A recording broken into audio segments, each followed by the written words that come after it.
Every forest is divided into management zones. Most operate 24 hours a day. Zone 11 closes at sunset. Not by policy, not by signage. By order. Because Zone 11 has a documented pattern. Rangers who enter after dark report seeing their own vehicles parked at trailheads they haven't reached yet, seeing their own flashlight beams moving through trees they haven't walked through yet. And every ranger who approached their other self was found the next morning wandering Zone 11's perimeter, unable to remember their own name but able to recite, word for word, tomorrow's weather report. Rangers don't patrol Zone 11 after sunset.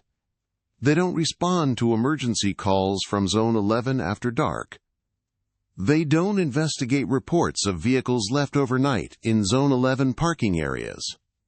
Not because the zone is dangerous in the conventional sense, no cliffs, no predators, no structural hazards, but because Zone 11 creates duplicates, perfect duplicates, of rangers, of vehicles, of equipment, duplicates that exist slightly ahead in time. 3 minutes ahead, according to the sealed 1987 study. 3 minutes into the future. Showing you what you're about to do before you do it. And if you interact with your future self, if you speak to it, touch it, approach too closely, the timeline fractures. You become untethered from the present, and you spend the rest of your life existing 3 minutes out of sync with reality, knowing what's about to happen but unable to change it, remembering tomorrow while forgetting today. Tonight we follow 3 accounts, each describing encounters with Zone 11 after dark, each ending with memory displacement and temporal confusion, and each revealing that the duplicates aren't showing the future. They're replacing the present. 1 ranger at a time. 3 minutes at a time. Until the duplicate becomes real and the original becomes the echo. The first account comes from Ranger David Reese, who worked the Eastern District for 6 years before his encounter with Zone 11. Reese was reliable, systematic, and trusted his observations completely. He kept detailed patrol logs, photographed anomalies, and believed that every phenomenon had a rational explanation waiting to be discovered. On October 15, 2019, Reese received an emergency call at 7:47 p.m., 15 minutes after Zone 11's unofficial sunset closure. Hiker reports injury, Zone 11, trail marker 14, possible broken ankle, requesting immediate assistance. Standard protocol dictated, do not enter Zone 11 after dark, wait until morning. Provide emergency number for critical situations requiring helicopter extraction. But Reese heard genuine pain in the hiker's voice on the recording dispatch played back.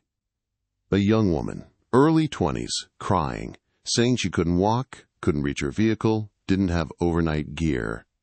Reese made a decision. He would enter Zone 11, extract the hiker, and exit immediately. 20-minute operation, minimal time after dark. He entered Zone 11 at 8:03 p.m. Full gear, radio, GPS, high-powered flashlight, emergency medical kit.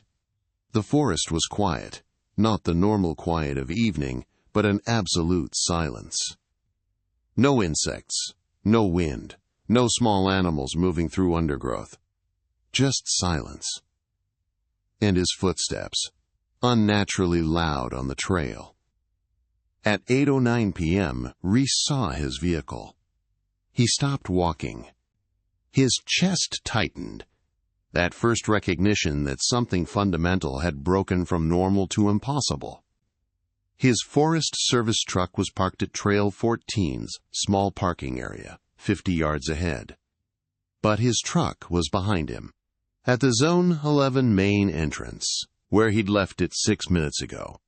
Reese keyed his radio. Base, confirm my GPS coordinates.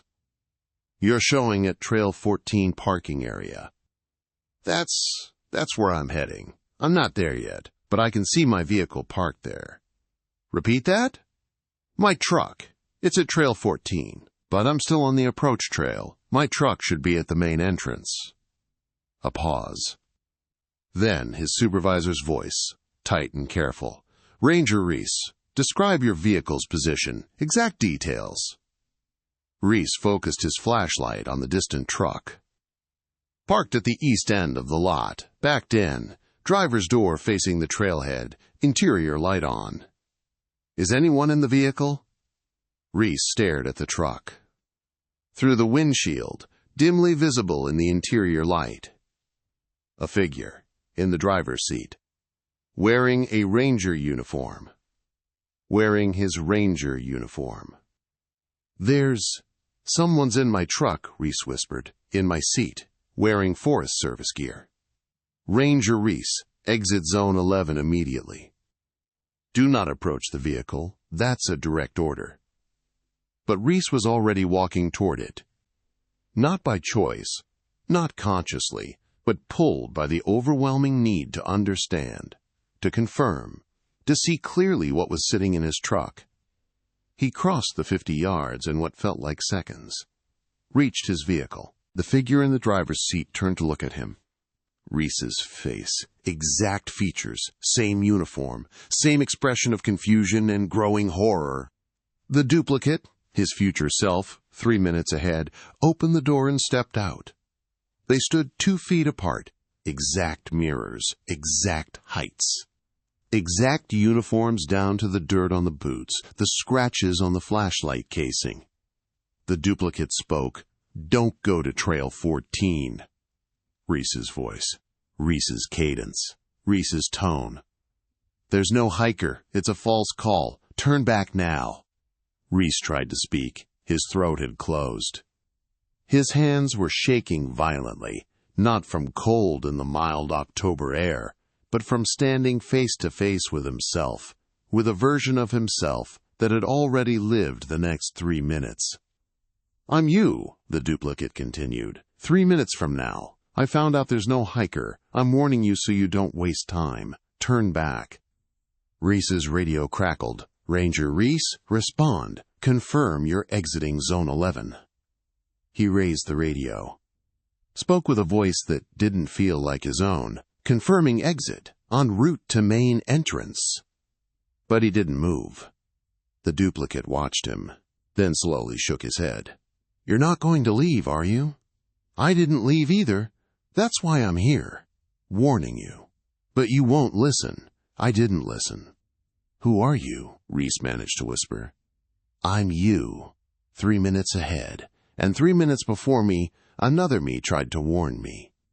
And 3 minutes before that, another me. And another. And another. How far back do you think this goes? How many versions of us have tried to warn the one behind?"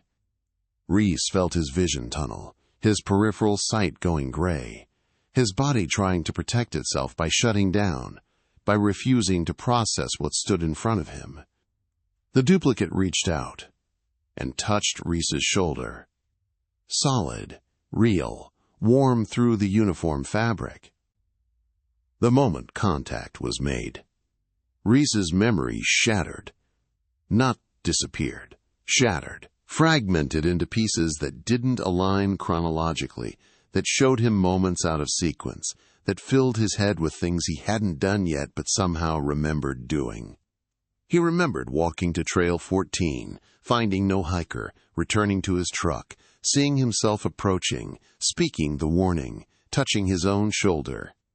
All of it, already, memory of the future, overlaying memory of the present, and underneath it all, a growing absence, a hole where his name should be, where his history should be, where his identity should exist. "What's your name?" the duplicate asked softly. Reese opened his mouth. Nothing came out, not because he chose not to speak, but because he couldn't remember. The information was gone, excised, replaced with knowledge of tomorrow's weather. Clear skies, high of 67 degrees Fahrenheit, winds from the northwest at 8 miles per hour. "It's October 16th, the duplicate said. "Tomorrow. You can tell me tomorrow's weather, but not today's date. You can describe tomorrow's sunrise, but not tonight's sunset. You exist 3 minutes ahead now. You've been displaced forward. You'll spend the rest of your life knowing what's about to happen 3 minutes before it does, but you'll never remember what's happening now. You'll never remember your name. The duplicate stepped back. I'm sorry, I tried to warn you, but I couldn't warn myself either. The loop always closes. Reese was found at 6:23 a.m. the next morning, walking the perimeter of Zone 11, following the boundary line, moving in perfect circles. When Rangers approached, he didn't respond to his name, didn't respond to commands, didn't acknowledge their presence. But when they asked him what would happen in the next 3 minutes, he told them exactly. You'll ask me again. Then, you'll try to lead me to the vehicle. I'll resist. You'll call for medical. The ambulance will arrive in 3 minutes and 47 seconds. All of it happened exactly as he described. Reese was institutionalized that afternoon. He spent 3 weeks in psychiatric evaluation. During that time, he never once remembered his own name. But he could tell staff, with perfect accuracy, what would be served for lunch tomorrow, what the weather would be next week, what the doctor would say before the doctor said it. He existed 3 minutes in the future, permanently displaced. Knowing what was about to happen but experiencing nothing as it happened, his consciousness always hovering 3 minutes ahead of reality, trapped in a permanent state of déjà vu where everything was memory before it was experience. The second account is darker, more invasive, more documented, and it involves a researcher who entered Zone 11 deliberately to study the duplication phenomenon. This is the story of Dr. Sarah Chen, a temporal physicist who specialized in causality and time perception. When she learned about Zone 11 from a leaked Forest Service memo, she became obsessed with understanding the mechanism. On March 8, 2021, Chen obtained unauthorized access to Zone 11 after dark with full documentation equipment. She brought high-resolution cameras with synchronized timestamps, GPS tracking with millisecond precision, audio recorders, quantum entanglement detectors, experimental equipment designed to measure causality violations. Her hypothesis: Zone 11 was a localized causality inversion, a region where future states became observable before present states resolved. She entered Zone 11 at 8:34 p.m. Her equipment showed normal readings initially. But at 8:41 p.m., her quantum detectors spiked. Causality violation detected, magnitude 180 seconds. Effect preceding cause by exactly 3 minutes. Chen stopped walking, set up her measurement array, began recording. At 8:44 p.m., she saw herself 50 feet ahead, standing in the middle of the trail, wearing the same clothes, holding the same equipment. The duplicate, her future self, was setting up measurement equipment, the exact equipment Chen was currently holding. Chen activated her camera, zoomed in on the duplicate. Through the viewfinder, she could see the duplicate's camera display. The display showed 8:47 p.m. 3 minutes ahead. Chen's own timestamp showed 8:44 p.m. She was watching herself 3 minutes in the future, watching her own measurements, seeing her own data before she recorded it. The duplicate looked up, made direct eye contact with Chen through both cameras, and spoke, though Chen was too far away to hear clearly. The duplicate raised a sign, handwritten. Clear letters. Don't look at the data. Chen's hands started shaking, not from fear, not yet, but from the implications. Her future self had seen the data, and was warning her not to look. But Chen was a scientist. Data was everything. Understanding was everything. She looked at her quantum detector's display. The readings showed something impossible. The causality violation wasn't isolated. It was expanding. 3 minutes forward, then 6 minutes, then 9 minutes. The future was bleeding backward, overlaying the present, creating duplicates at multiple time offsets. And Chen's own position, her own temporal coordinates, were shifting. She was being pulled forward, 3 minutes at a time, displaced from the present into the near future, becoming one of the duplicates, losing her anchor to the now. She tried to run, but when she looked ahead, she saw herself running, 50 feet forward, 3 minutes ahead. And beyond that duplicate, another Chen. 3 minutes further ahead. And another, and another. An infinite regression of future selves, each one 3 minutes ahead of the previous. All running through Zone 11, all trying to escape a displacement that had already happened to each of them. Chen stopped running. Her mind couldn't process it, couldn't reconcile seeing herself at multiple future points simultaneously. The nearest duplicate, 3 minutes ahead, stopped running too. They approached each other, met in the middle of the trail, stood face to face. "I'm you," the duplicate said. 3 minutes from now, and I'm going to tell you what happens. You're going to forget your name, your birthday, your research, everything that anchors you to who you are. But you'll remember things that haven't happened yet. You'll remember tomorrow's news. Next week's conversations. You'll exist in memory of the future instead of the present. "How do I stop it?" Chen whispered. The duplicate smiled sadly. "You can't. I asked the same question 3 minutes ago. The me that was 3 minutes ahead of me couldn't answer either. None of us can stop it. The displacement already happened. We're all just echoes. Different versions experiencing the same timeline at 3-minute intervals." Chen felt her identity beginning to slip. Not suddenly, gradually, like forgetting a dream upon waking, but instead of forgetting the past, she was forgetting the present. Her name felt distant. Sarah, something. Chen, was that right? But she knew with perfect certainty that tomorrow at 9:17 a.m. it would rain. She knew the forecast for next Tuesday. She knew what headlines would appear in next month's newspaper. The future was clear, crystalline, certain. The present was fog. The past was void. "What's my name?" she asked the duplicate. The duplicate hesitated. "I don't remember. I asked myself that 3 minutes ago, and I couldn't remember then either.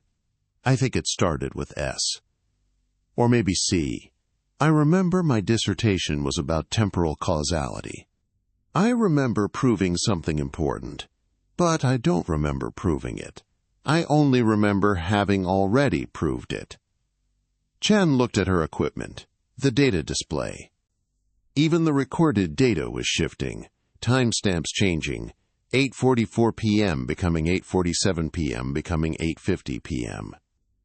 The equipment was being pulled forward, too. Everything in Zone 11 was being displaced into the near future, existing in a perpetual state of about to happen instead of happening now. Chen was found at dawn, walking in circles at Zone 11's eastern boundary. She couldn't state her name, couldn't recall her research, couldn't identify herself. But when authorities asked her what they would say next, she quoted them verbatim, 3 minutes before they spoke. Every word, every inflection. Perfect prediction. Because she existed 3 minutes ahead, experiencing their future words as present memory, living in a permanent state of precognition where nothing surprised her, because she'd already remembered it happening before it occurred. The third account is the most disturbing, because it involves a ranger who entered Zone 11 after dark and met not just his future self, but dozens of them. This is the story of Ranger Marcus Webb, who made the critical mistake of staying in Zone 11 long enough for the displacement cascade to complete. Webb entered Zone 11 on November 3, 2023 at 9:12 p.m., responding to a reported vehicle fire. He knew the protocols, knew about the duplicates, knew about the temporal displacement. But a vehicle fire was an emergency, potential forest fire risk. Required immediate response regardless of zone restrictions. He reached the reported location at 9:24 p.m. No vehicle, no fire, no evidence of anything burning. False report. Webb turned to leave and saw them. 50 versions of himself, stretched along the trail, 3-minute intervals, extending into the future like frames of film laid out in sequence. The nearest Webb, 3 minutes ahead, was turning to leave. The next Webb, 6 minutes ahead, was walking back toward the entrance. The next Webb, 9 minutes ahead, was running. The next Webb, 12 minutes ahead, was standing still, staring at the infinite regression of future selves. Webb felt his mind fracture, not his sanity, his mind itself. The structure of thought that required linear time, that depended on cause preceding effect, that assumed one version of himself existing at one moment. All of it collapsed. Because he was seeing himself at 50 different future moments simultaneously. And worse, each version was seeing him. All 50 future Webbs turned to look at the original.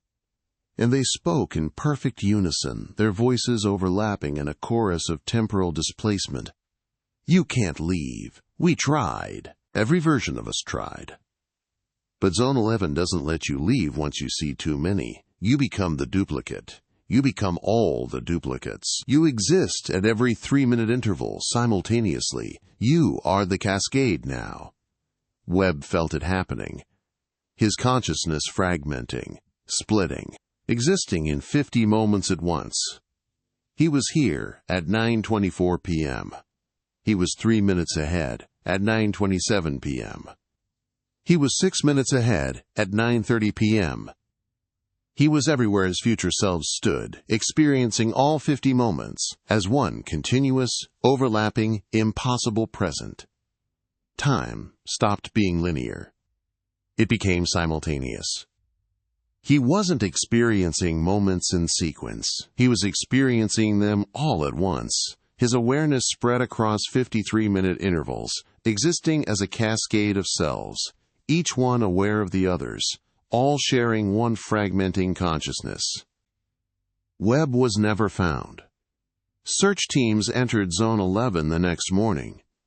They found his vehicle, his equipment, his radio, but no Webb. No body, no trace, no evidence of departure. Just his boot prints on the trail, repeating every 50 feet. 50 sets of identical prints. Same depth, same pattern, same spacing, as if Webb had walked the same trail 50 times. Or as if 50 Webbs had walked it once each, 3 minutes apart, all leaving prints in the same physical space while existing in different temporal frames. Today, Zone 11 closes at sunset. Not by posted signs, not by gates, by direct order. Verbal communication only, no written record. Rangers who work the district are told once, in person, by their supervisor. Do not enter Zone 11 after dark. If you see yourself ahead of you, do not approach. If you see your vehicle where it shouldn't be, do not investigate. If you hear your own voice calling from the woods, do not respond. And one more rule, never written, never officially documented. If you enter Zone 11 after dark and encounter your future self, do not ask what happens next, because once you know the future, you become the future. And the present version of you, the you that exists now, will cease to exist. The duplicate will become real, and you will become the echo. The memory of someone who used to exist but was displaced forward into a version that hasn't happened yet. Some rangers believe Zone 11 is a temporal anomaly, a region where causality inverted due to geological magnetic fields or quantum fluctuations. Some believe it's older, something that predates the forest, the park system, human observation, a place where time doesn't flow forward but spirals, where past and future collapse into a single moment repeated infinitely. And some believe the most disturbing theory, that the duplicates aren't future selves. They're replacements. Zone 11 creates copies. Perfect copies. 3 minutes ahead. And when the original interacts with the copy becomes real. The original becomes the template, the blueprint, the discarded draft. And the duplicate takes their place in reality, living their life, returning to their home, resuming their identity, while the original remains in Zone 11. Displaced, forgotten, existing in a temporal loop of 3-minute intervals, forever watching their replacement live the life they used to have. The duplicates aren't echoes of the future. They're replacements for the present. And every ranger who left Zone 11 after encountering their duplicate, every ranger who returned to duty, who went home to their families, who continued their lives, might be a replacement. A 3-minute ahead copy who became real. While the original ranger still wanders Zone 11's boundaries, displaced in time, unable to remember their name, existing 3 minutes ahead of a present they can never return to. If you ever enter a forest zone that closes at sunset, if you see your own vehicle where you haven't driven yet, if you see your own flashlight beam ahead of you on a trail you haven't walked, don't approach. Don't investigate. Don't interact with yourself. Because some zones don't duplicate. They replace. And Zone 11 has been creating replacements for decades. Perfect copies. 3 minutes ahead. Living your life.